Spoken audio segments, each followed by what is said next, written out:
আজকে রান্না করবো থাইল্যান্ডের কুখ্যাত বিখ্যাত একটি recipe, Thai steam fish with garlic chilli and lime juice. ওরে শালা, এই নাম করবে যে তো আমার দাঁত চোখগুলো ভেঙে দিল। এই তো প্রথমে আমি একটা পিজ্জা নিয়ে নিলাম। আবার মনে করেন না যে পিজ্জা বানাবো, পিজ্জা না, এটার মধ্যে আমি মাছ ম্যারিনেট করবো, না মাছ সাজাবো। এই তো প্রথমে তেল দিয়ে তারপর ভালোভাবে মাখাচাকা করে নিলাম যাতে মাছটা আটকে না ধরে। এই তো এখন দিয়ে দিব গরিবের কুলার ফিশ। দেখেন কত বড় মাছ, অনেক বড় মাছ, কিন্তু ক্যামেরা একদম পিচ্ছি লাগছে। এরপরে মাছের মধ্যে দিয়ে দিব গরিবের লেমন গ্রাস। এই তো পেটের ভিতরে ঢুকিয়ে দিলাম 2টা লেমন গ্রাস, মানে লেবু পাতা। এরপরে এই যে সিজার দিয়ে কেটে কেটে দিয়ে দিব। এই মাছটাকে ধুয়ে নিয়ে তারপরে এই যে ফাইরা চাইরা নিচ্ছি। এরপরে এই ফাড়ার মধ্যে দিয়ে লেবু পাতা গুলো দিয়ে দিব গরিবের লেমন গ্রাস। ওরে শালা, একটা বাকি আছে, এটা পেটের ভিতরে ঢুকিয়ে দিলাম।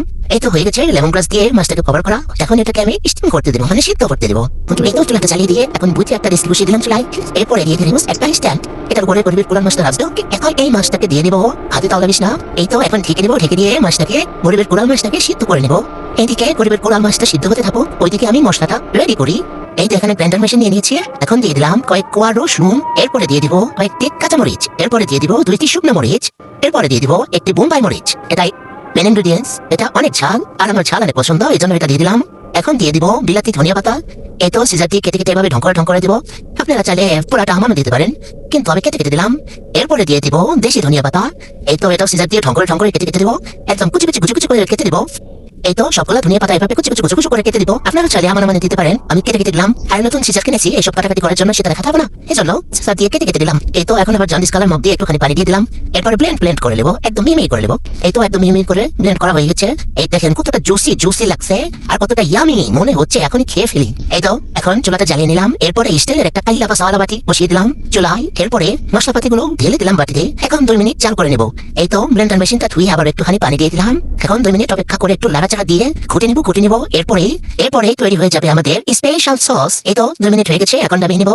2 মিনিট রাখবেন, এর থেকে বেশি রাখবেন না, তাহলে সসের টেস্ট নষ্ট হয়ে যাবে। দেখেন কতটা টেস্টি লাগছে। এই তো এখানে আমার পোকে বাটির এক বাটি লেবুর রস দিয়ে দিলাম। এখানে 1 চামচ চিনি আর 1 চামচ লবণ দিয়েছি, তখন ভিডিওটা প্লে করতে মনে ছিল না। এখন সুন্দর একটা প্লেট নিয়ে নেবো, ফুল ডিজাইনে সুন্দর প্লেট নিতে হবে, তা না হলে কিন্তু মজা লাগবে না মাছটা। এই তো গরিবের কুড়াল মাছটা সিদ্ধ হয়ে গেছে, কতটা জুসি লাগছে দেখেন একবার আপনারা। লেমন গ্রাসের কাজ শেষ, এখন এগুলোকে ফেলে দিব। এখন গরিবের কুড়াল মাছের লেজটাকে ধরে আর বুটটা একটা চাকু দিয়ে গরিবের কুড়াল মাছটাকে প্লেটে রেখে দিলাম। এখন এটাকে সস দিয়ে কুচল করানোর পালা। এই তো দেখেন মাছটা কত বড়, আপনাদের একটু প্লেটটা ঘুরিয়ে দেখাচ্ছি, একটু ঢং করে কাছে নিয়ে দূরে নিয়ে দেখাচ্ছি। কতটা সুন্দর লাগতেছে মাছটা, মাশাআল্লাহ অনেক সুন্দর মাছ।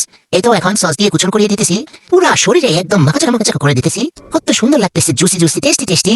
এই তো তৈরি হয়ে গেছে Thai steam fish with garlic chilli and lime juice. এখন একটু লেবুর স্লাইস দিয়ে ডেকোরেশন করে দেবো। এই তো লেবু দিয়ে দিলাম, 4টা লেবু দিয়ে দিলাম উপর দিয়ে লেবুর স্লাইস। এখন একটু ধনিয়া পাতা দিয়ে ডেকোরেশন করে দিলাম। এই তো রেডি আমাদের গরিবের কোরাল মাছ সিদ্ধ। এখন জায়গা টাটা, বাই বাই, আল্লাহ হাফেজ।